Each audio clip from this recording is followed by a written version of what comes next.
I'm Steve Clemons. I'm editor-at-large of the National Interest, and I'm host of a TV show that's known better over here than in the United States, but it's called The Bottom Line on Al Jazeera English, and I hope you all watch it. It's on your hotel screens now, in fact. But we're here, and I want to just thank everybody for joining us, because we're up against some other topics with Hillary Clinton and Tucker Carlson and others in the other room.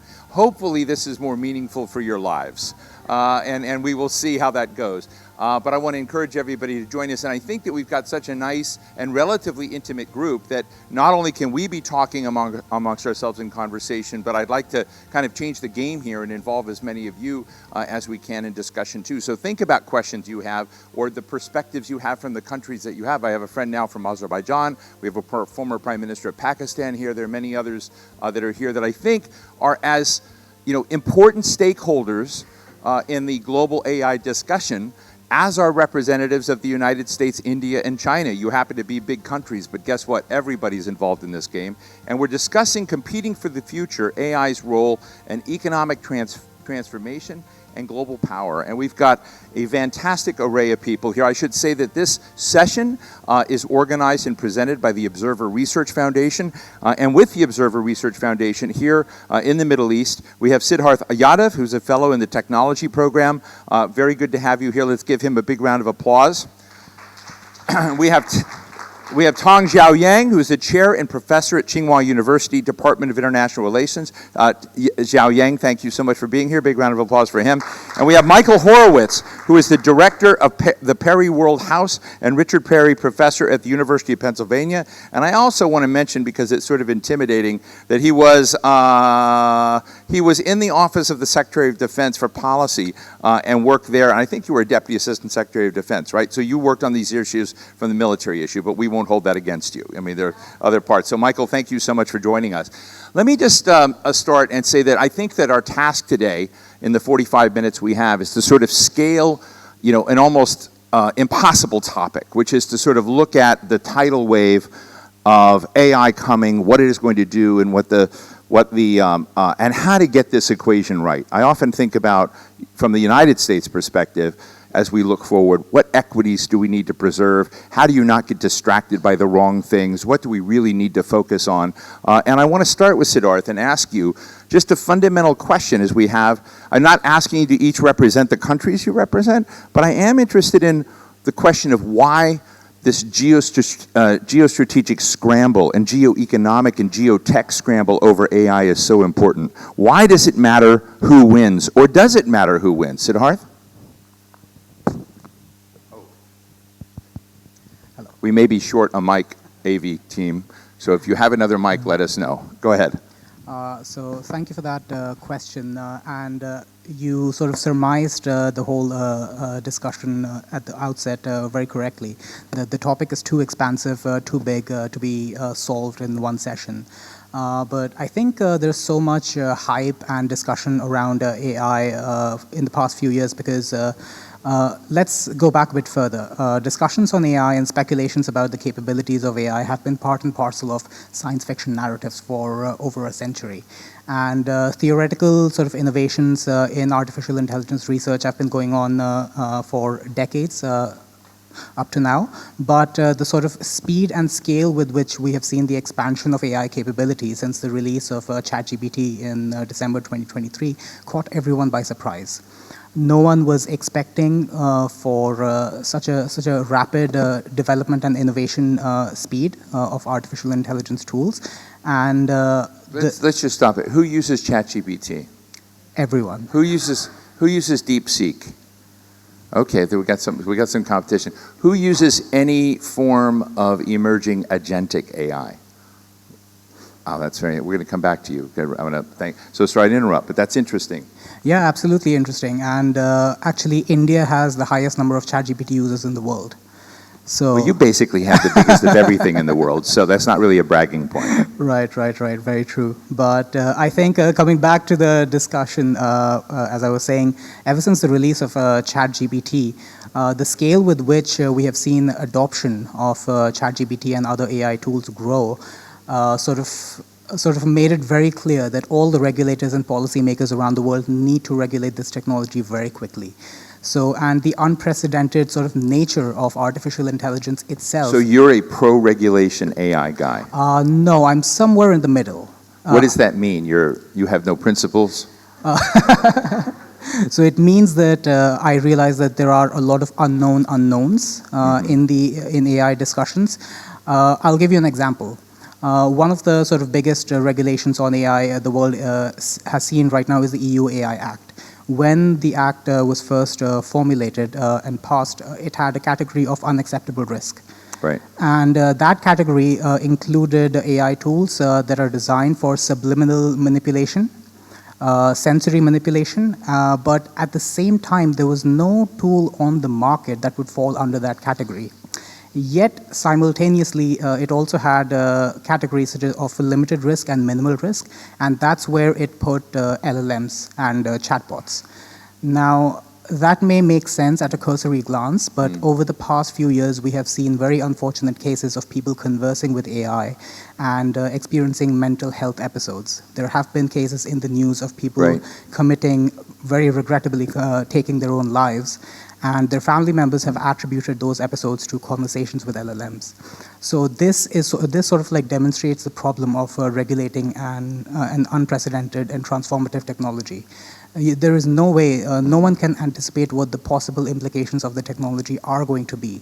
So when you're planning regulation, when you're trying to develop a governance framework, it has to be iterative. It has to be step by step. Right. Because you cannot plan the whole scenario at the outset. I just want to wrestle with you and jump to Michael next. I'm very nonlinear. We'll get to Xiaoyang, but you know, one of the big debates after I moderate a lot of AI sessions, but the big debate is whether you want to have a guardrails-focused discussion on AI development, or do you want to have permissionless innovation, which says, okay, we're going to break some things, we'll catch up with what's broken later.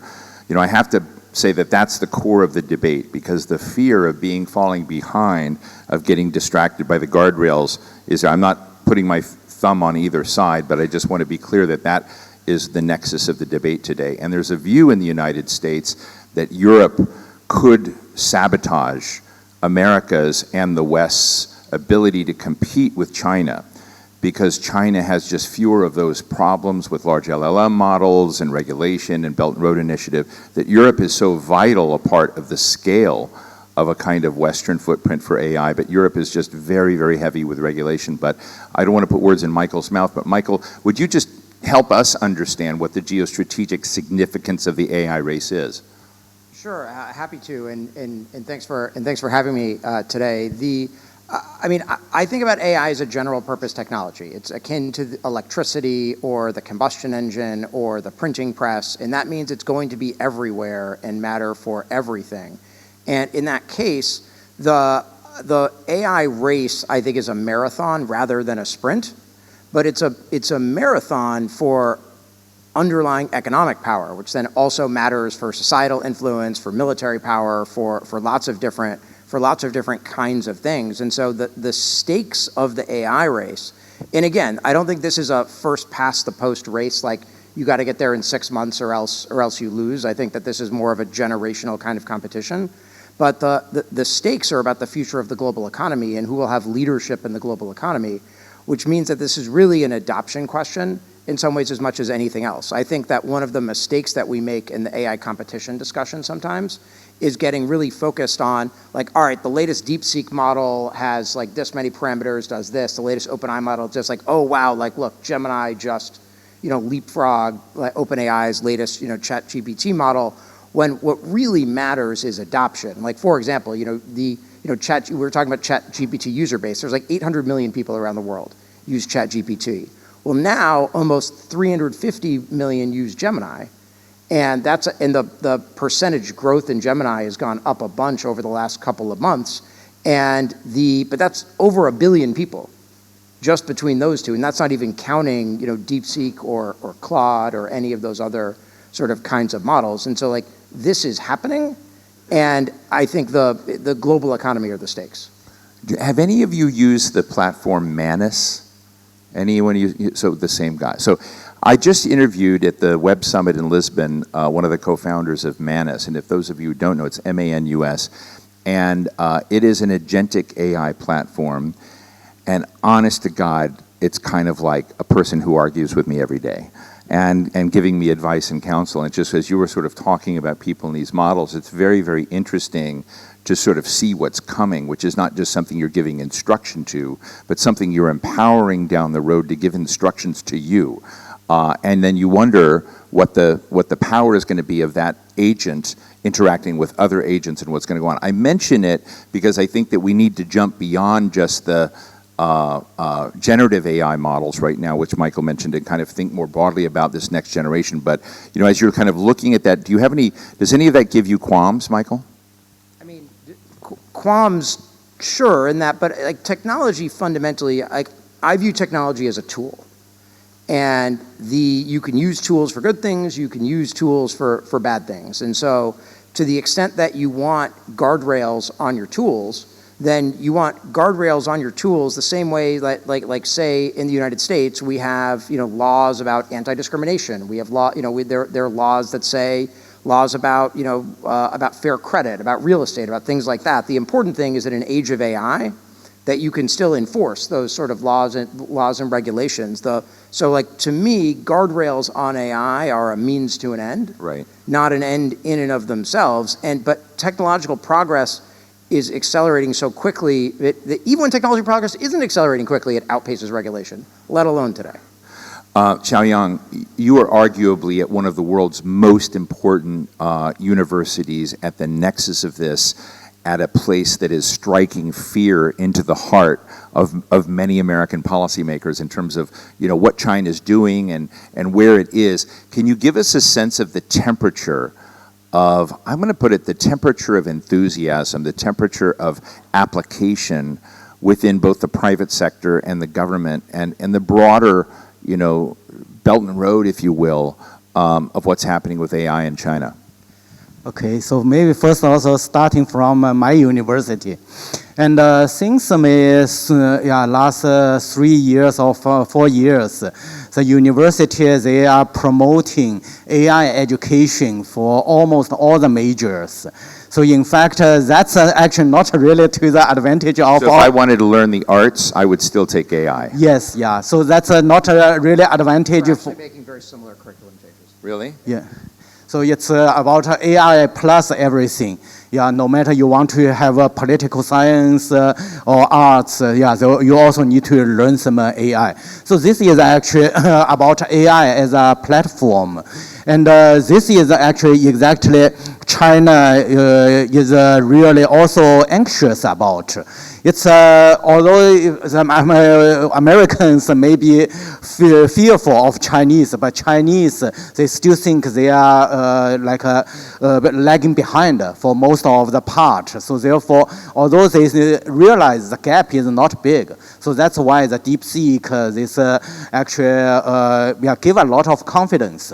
But China still thinking that they are catching up with the Americans. So this actually make, and they are afraid that especially when this platform, if it's really taken over by the Americans, monopolized, then China will actually lose 1 decade or 2 decades. So let me be honest with you, Xiaoyang. I think a lot of the reasons why Americans fear Chinese potential leadership in AI is they don't fear the AI, they fear the rules and norms behind it. They worry that the technology will be used to control people, not necessarily to liberate society.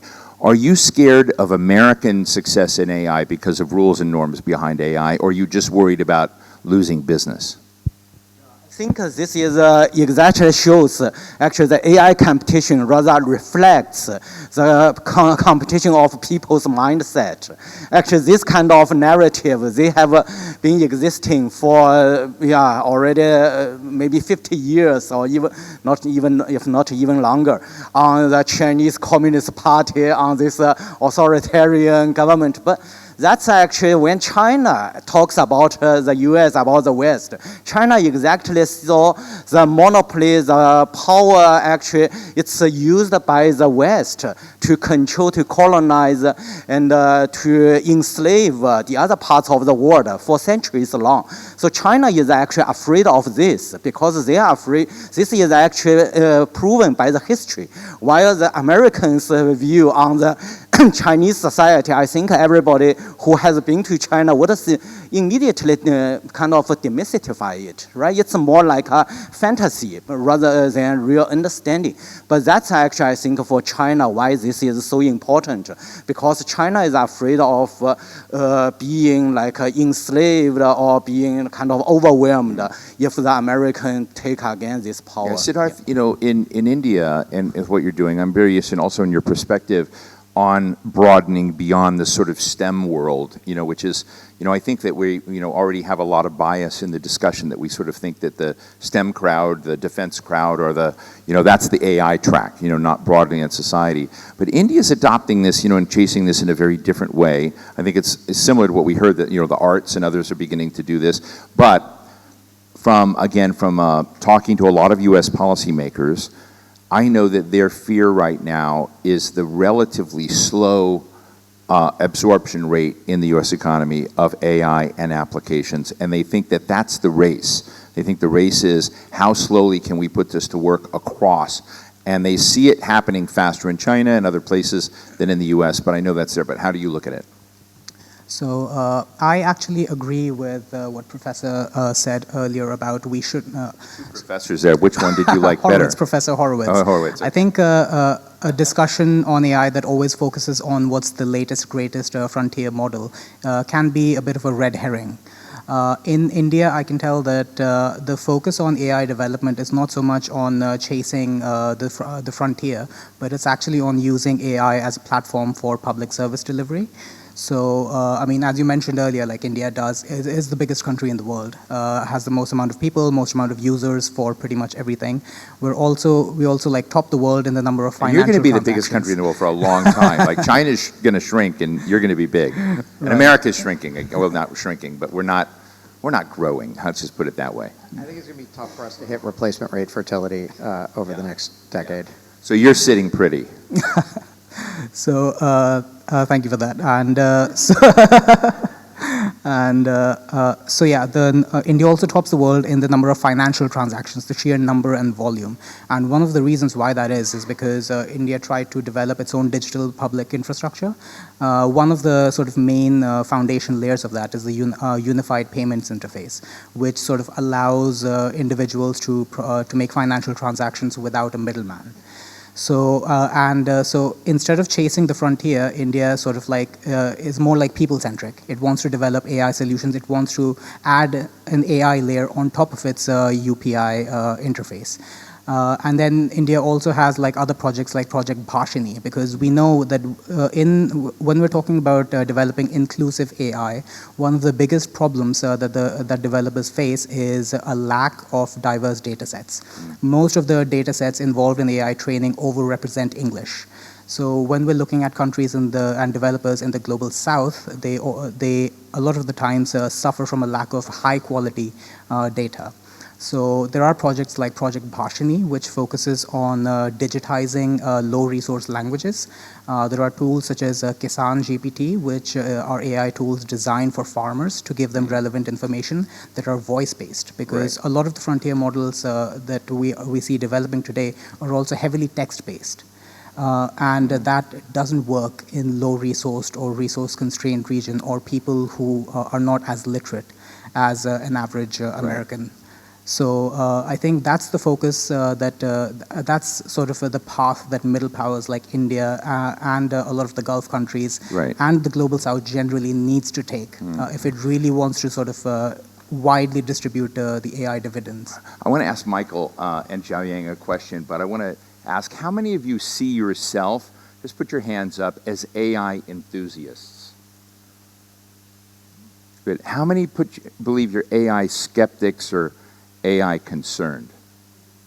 Good number of people. So I want to mention that, so first of all, thank you. I mean, it's great that we've got a mix of people because I didn't want to have just an AI rah-rah session that's saying, hey, isn't the future great that we're going to have all of this flood of new things because, and I'm going to add a little caveat here because it's kind of fun. I will not tell you who this person is, but it's a giant person in Hollywood who is super famous, director, producer, creator of movies, and he's kind of a jerk. But I was in the... Really? There's somebody in Hollywood who's kind of a jerk? Yeah, kind of a jerk, yeah, exactly. And I was interviewing this person, And I said to this person in front of a large group of CEOs, hey, just think about the future. I could actually take everything you've said, I can create an avatar about you, I can create a deep fake of you, we can put you in the movies, have you say what, and we actually never need you really again. And the room burst out into laughter. He did not. But it was one of these things that I want to ask is that, at the core as we're thinking about this, Michael, I just want to also reflect on the deep anxiety that many people feel about this future that's coming. And so as we think about, you worked in the Pentagon, you understand, the imperatives that are out there about it, but how do we also process the anxieties and communicate honestly about, some of the potential negative impacts of AI? I mean, I actually think a lot of people don't want to have an honest conversation about this for actually perfectly understandable reasons. I'll explain in a second. But I think so you asked the question of sort of who was sort of like skeptical of AI or worried about AI. I think those are two very different categories. In that I think when I think worried about AI, what I think about is like folks that have their sort of like doom factor sort of at like front of mind, like what's the probability that advances in AI like lead to extinction or something, whereas I view skeptics as more people that think that we are essentially like at the peak of like a hype cycle around AI, and that there's certainly useful capabilities, but the like bubble will like burst at some point. But I think the reason why there's it's hard to have an honest conversation about this in some ways is that if you think about AI as a general purpose technology, the way that I do, and you think about the other general purpose technologies in human history, especially the really big ones, like what do we know? We know two things. One, they actually end up increasing jobs and productivity and standards of living and like all of those things over time. But two, those are generational transitions where there is massive societal and economic disruption as you like get from here to there. If you think about the move from like the farm to the factory, or like some of the things that like we learn in like school in the United States, it can simultaneously be true that over like a 25-year period, that it's not that like AI replaces every job, that AI actually ends up creating whole new industries and jobs that in the areas where humans have comparative advantages, and that it's incredibly disruptive for the jobs of today. Like both of those things are. I mean, I just want to put on the table, because I respect you and respect you. I just did an interview on stage with Representative Bill Foster, who's the only PhD physicist in Congress, who basically says he worries that the biggest impact of AI, which he sees coming in a flood, changing everything, is going to be an individual sense of self-worth. That in that world, an individual sense of self-worth is going to be challenged dramatically. I don't know whether to accept his frame, but it gives me pause to think about it. Social media has done that all without AI. But it also raises the question of why Europe, for instance, is organized so differently around these questions, because there may be a more palpable sense of that. Xiaoyang, I'm interested because I interviewed, it's going to come out in 3 weeks on my show, The Bottom Line, a person who is here at the conference from China with the Center on China and Globalization, and since he spoke on the record, I'll say it. Victor Gao is very worried about AI coming, and Victor believes that there will be a day where AI is telling China and the United States what to do, that it will develop a super consciousness, a super capability that we think we can control. And he is very, very articulate and really put out there the fact that this can go too far and become something that's different than what Michael Horowitz said. Michael Horowitz, very clear, it's a tool, we can use it, it's general purpose, as opposed to something that becomes sort of larger than even nation states. But your thoughts? I agree with Michael because he's an expert. And so we have a debate between two leading Chinese intellectuals here, Yeah, but Yeah, the major thing is actually we need to distinguish between automation and autonomy. Actually, AI is just like Michael said, it's a part of technology and a tool. It has to follow these rules of automation. It's just automation to the next level. But autonomy, that's about what people talk about self-worth, about self-consciousness. That's a totally different way of thinking. So autonomy is to give laws, while automation is just to follow laws. So AI just make it similar, like it can make some loss. But actually AI, when we ask the tech people, they say it's just about the algorithm, it's just another way of following the laws. Its basic logic hasn't changed about from this steam engine or this the internet. That's my view. Actually, that's actually exactly about after AI, we can understand better what really means intelligence. Why do you, I'm going to put Siddharth on the spot, but why do you both think that only the US and China are talked about as the giants in AI? Why isn't India talked about as much? Xiaoyang? Actually, for me, India may suffer from the biggest impact of AI at the beginning, because currently the AI, its best productivity improvement, it's about coding. And it's exactly, and also some like a service, like this phone service. And these are actually what the Indian is strong about. Right. So actually they may be replaced very quickly by the AI. And I think for China and the US of course is technology leader. China, I think, also has an advantage, and that's about its infrastructure. Like Siddharth just mentioned, right. Even in India, you want to promote it, but you don't have the basic infrastructure, especially the power, energy to supply all the kind of other like literacy and education to really support it. So China and the US, they in this time, when it comes to this, then it's about comprehensive power. Right. It's not just about population. Right. Michael, how do you see India in this race? I would say my yes and to that point is that in the current era of transformer models in AI, the capital investment that you need to generate the sort of chip stacks to get the compute that you need to train models if you're trying to be on the leading edge is so large that you essentially, it's only the largest economies then that can necessarily compete in that, or arguably maybe like a company like G42 or like in the region, sort of something like that. And that in that world, in some ways, the like being a leader and having the capital then becomes reinforcing. There are people that raise questions about whether that is in fact the model that we are likely to see over time, and who argue that model will have fundamental limits, and that if you need to, in some ways, not back to the drawing board, right. but if other breakthroughs are necessary, it creates opportunities then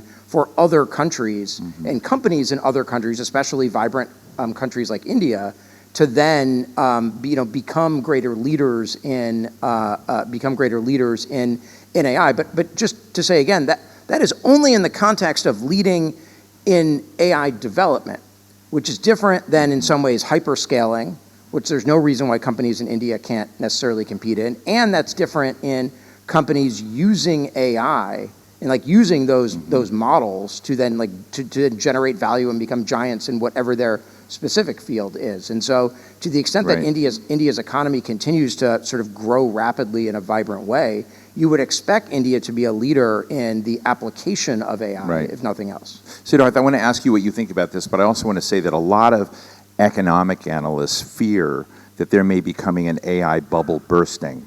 And so like the railroads in America, like the IT boom that busted and consolidated, there may be coming a bust. And when you see this massive amount of money, going into AI, you may get an opportunity to buy everything they've got at a discount, when the bubble bursts. Is that what you're waiting for? Is India going to pounce and become an AI giant after the bubble bursts on China and the United States? I think that may be the case, but I agree more with Michael in that there is a growing understanding that a lot of investment needs to be made in foundational research. That there is a growing understanding that LLMs is not the end-all, be-all of AI. It is just what an about iteration. SLMs? Yes, I mean, absolutely. SLMs are much more economically viable than LLMs. Those small language models, which is what I want. No, they are definitely very viable and a very good opportunity for middle powers like India and a lot of countries in the global south to sort of focus more on developing targeted applications. While LLMs, as Michael said, requires a lot of capital expenditure, it is very difficult for market entrants to sort of get a piece of the pie. But small language models give that viable opportunity and that viable alternative for them to develop tools according to what they actually need. So small and medium enterprises can use small language models and develop language models to sort of target the needs of the people that they are serving.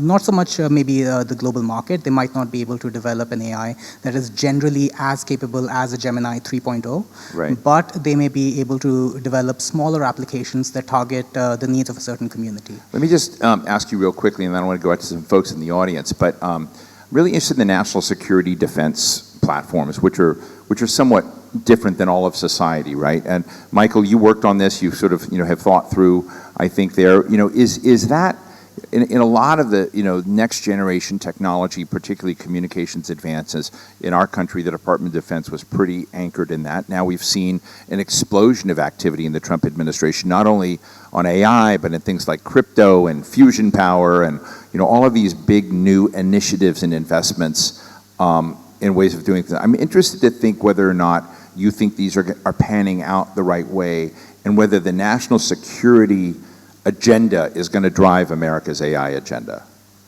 I don't think the national security agenda is going to drive America's AI agenda because the bulk of investment in AI, regardless of what the Pentagon does, is still coming from the private sector. So the private sector is still going to be driving AI advances. Now, that being said, if you are a company looking to make money in the defense world, there are lots of AI applications, whether you're talking about human resources and logistics in the back office, whether you're talking about like decision support and like processing intelligence data, or whether you're talking about getting closer to the battlefield. There are lots of AI applications, and I think that and I have always been, and since I've written this like a dozen times, I am much more worried about the US going too slowly when it comes to military AI adoption because we're anchored in the past rather than too quickly. And so I'm all for acceleration in that context. But I think the private sector is still going to be driving the edge of sort of research and development. Xiaoyang, how's the Chinese scene? Yeah. I agree that actually what is decisive for AI development is not national security, but more like a civil use and this application in various parts of our economy and life. And the national security, actually, I think it's more like we can use some analogy with the internet development during past 2 decades. Actually, at the beginning, it always first should be developed rather from this business, from industry, so that you can see how this AI and the internet really goes. And then people will then realize this should be regulated then to meet this national security interests. And so I would say this national security interest, it's like this real guard to protect. Actually, that's what we see. Actually, internet is now more and more like divided by regions. It's by countries. Right. It's no longer really so worldwide connected. I think that will also be the same. At the beginning, people actually wouldn't really understand its potential if you do not have real application and adoption in the real economy. Only after you develop this, then you can follow and closely observe it. So real quick, on a scale of 1 to 10, where you think it should be, what is the uptake of the civil use in the business application? How fast is it going or not going? I think currently the civil use it's going quite fast. I think so like 7 or 8.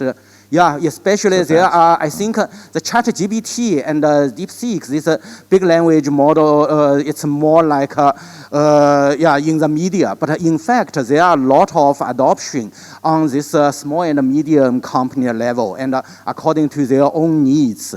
And this is maybe not in the media, but it's actually driving the whole world. Siddharth, how fast is it being taken in India? Very fast. I think on a scale of 1 to 10. I would say 8. Okay. But 8 above board. Just real quick, what would you say about us, Michael? I don't think we're anywhere near an 8. 5. Well, that's optimistic. I'd say a 3. It depends on what sector. So like there was that study that came out at MIT that said that 85% of corporate AI projects aren't scaling, and that study's been like debunked a bit. Like the percentage is a little bit lower than that, but it's not an 8. But it's definitively not an 8.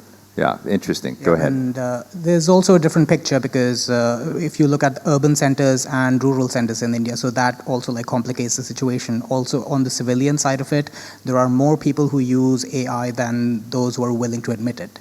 So I think you have to like take that into account when you talk about adoption. Okay, I'm going to go to our friend at Azerbaijan. Okay, you got to give us a take on Azerbaijan. Why are you interested in this? So I haven't been in Azerbaijan for the past 15 years, so I cannot represent, but I have a question. So my question actually is, so the ultimate objective of economic transformation is improving the quality of life for people, right? And there has been a lot of research on how to operationalize that quality of life. And if we look, for example, at Maslow's hierarchy of needs, the highest of the pyramid is the self-actualization. And how do we self-actualize is through multiple creative opportunities we have and morality and purpose and meaning. So if AI takes all these creative opportunities from us, I'm just wondering what is it that we are striving for? So sorry, I didn't talk on behalf. That is a really lovely question. You don't have to speak on it. You said you were from Azerbaijan and it stuck in my head. So you can represent Azerbaijan and the human race that's worried about its soul. So about soul and about greater aspiration, Michael? So I think there's a short-term and a long-term question. In the short term, suppose AI is increasing, various AI tools are increasingly good at generating art, say. That doesn't, if people that who are self-actualized and gain worth from doing art can still do art. What it might influence is the ability of some kinds of people to say paint as a career. But from a self-actualization perspective, that AI exists does not undermine your ability to do that inherently. I think over the long term, we will, creativity will certainly change and the creative pursuits will certainly change, right. But we will figure out how to work with AI tools and generate new creative pursuits. Real quick. Yeah, I would say actually that follows the whole centuries tradition about technology against humanity. Actually, technology doesn't really improve humans' quality of life. If you think quality of life is about morality, about your self-consciousness and self-worth, actually technology even destructs that. What drives AI is rather capitalism. That's my... Siddharth, real quick, because you want to go from STEM to STEAM. So STEM, STEAM includes the arts, right? So absolutely. I also wanted to quickly touch on a previous thing we were discussing about self-worth. And I think it is tied up with the question that the lady brought up, is when we're talking about how will AI impact self-worth and the negative outcomes. We're saying that AI right now is very good at automating a lot of white-collar work, a lot of knowledge work, and some creative work. It is also true that right now individuals across different countries across the world are situated as primarily economic actors. That's how they are identified. So if we develop a technology that is challenging our sense of self-worth, I think it is not so much a question about the technology itself. It is a question about self-reflection. Right. It is a question we have to discuss with ourselves beyond just AI. I love the question. I want to say thank you very much for it, because I think it's one of the parts of this, when you sort of think about what we're doing, it's very important to figure out how we continue to do what Michael Horowitz was talking about, of using it as a tool with a purpose and design. It's the question of when it becomes more than that, which I think for many people it can, because guess what? The entire world is not designed to figure out what these are. And I think one of the big worries I have about the large language models are the biases, the unintended consequences of interacting with someone. But I want to go to this gentleman here because he's an AI enthusiast, and he uses agentic AI, which is, I think, a generation deeper that doesn't often get into these discussions. And I'm just interested, sir, in how you see this terrain of competition, but also why it matters. But when you get into the agentic AI space, which I've begun to do, it's different. Like gravity is different, right? Yeah. First of all, thank you, Stephen, for giving the opportunity. Professor Dr. Erman Akıllı from Turkey, SETA Foundation. Well, first of all, I would like to set the stage for how this competition is going. To be honest, we are living in a technopolar world, and this techno rivalry between China and US deepening day by day. And due to this technopolar reality, we are also witnessing a digital asymmetry situation that no one is mentioning about it. How about the global South? How about the nations that they're not that kind of lucky to reach out that kind of technologies? As the Immanuel Wallerstein mentions in the world system I also theory. think Turkey is going to buy a lot of cheap assets in AI when the bubble bursts. Well, to be honest, we are also have that kind of investments, as you have mentioned about the small language models, right, which is quite useful in the industry as well. Right. The long story short, each and every country should invest in this kind of technologies. And for your question, the agentic models right now, I believe it will be the future of the AI algorithms. I have tried Manus from the beta. Right now, you can able to have the premium version as well. In my kind of view, humble opinion view, since I'm an international relations professor, right now the narratives in the international system is constructed by the algorithms. Right. So that kind of agentic AIs will have huge impact in the future international system. Well, thank you so much. That. So we're going to take 3 quick comments, super fast, because we're right at the end. But this gentleman right here, just a quick comment or question. Really quick, go ahead. Thank you so much. I'm Robert Selemani, and I'm from Zimbabwe. I'm an AI practitioner myself.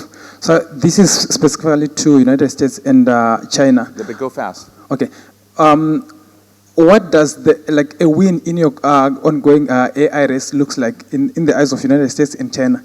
Is it improvement of human lives or having more capable AI algorithms than the other? So how does your win look like? How do you define your win? Thank you. Yeah, and let's go to this woman right here in the corner.